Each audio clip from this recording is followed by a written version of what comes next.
हमारे अपने सरकार के गठन के साथ हमारे माननीय गृह मंत्री जी, माननीय प्रधानमंत्री जी लगातार नवाचार को, अच्छे कामों को प्रोत्साहन दे रहे हैं। और खासकर ये बताना चाहूँगा, हमारे प्रदेश के अंदर किसानों की आय बढ़ाने के लिए, दूध का उत्पादन बढ़ाने के लिए भी बनासकांठा से नेशनल डेयरी डेवलपमेंट बोर्ड, और आप सहकारिता मंत्री भी हैं, इस नाते से किसानों की आय खेती की फसल से तो बढ़ना ही चाहिए, लेकिन दूध उत्पादन भी बढ़े और दूध उत्पादन के आधार पर घर घर व्यक्ति के जीवन में सुख समृद्धि आए।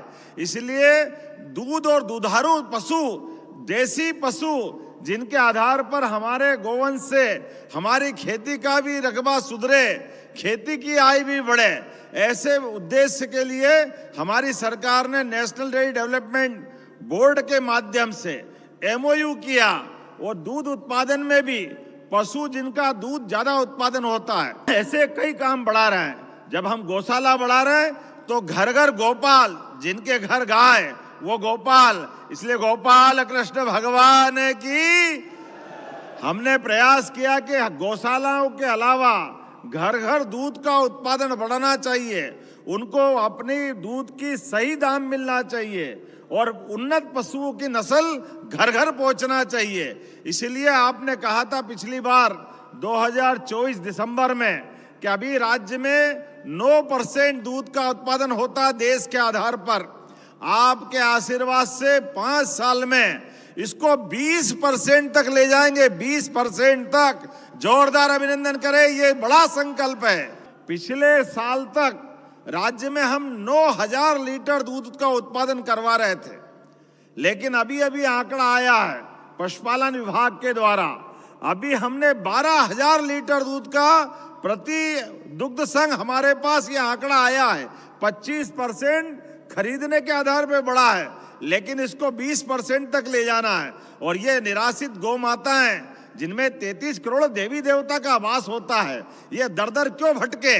वास्तव में इसका सारा प्रबंधन करने के लिए हमने नगरीय निकायों में, नगर पालिका, नगर निगम, नगर पंचायत, प्रत्येक गौशाला को 20 रुपया प्रति गौमाता के बजाय 40 रुपया प्रति गौमाता करने का निर्णय किया है। आज तो मन आनंद से भरा हुआ है।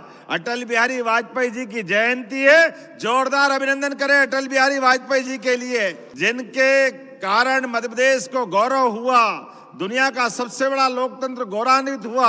अटल जी के जन्म स्थान पर 2 लाख करोड़ से ज्यादा के अलग अलग प्रकार के उद्योग धंधों का भूमि पूजन किया और युवाओं को रोजगार दिलाने के लिए, गरीबों की जिंदगी बेहतर करने के लिए, किसान और महिला की जिंदगी बेहतर करने के लिए एक बड़े प्रोजेक्ट का वहां आपने शुभारंभ किया और यहाँ गौशाला के अंदर हमको प्रोत्साहन देने आए। जोरदार अभिनंदन करें। मध्य प्रदेश की धरती पर मैं आपका स्वागत करता हूँ, अभिनंदन करता हूं और लगातार आपका ये मार्गदर्शन मिलता रहेगा।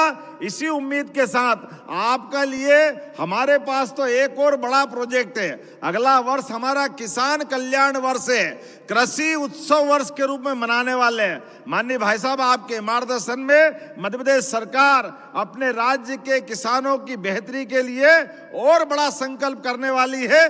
पुनः आपका वंदन, अभिनंदन। बोलिए भारत माता की।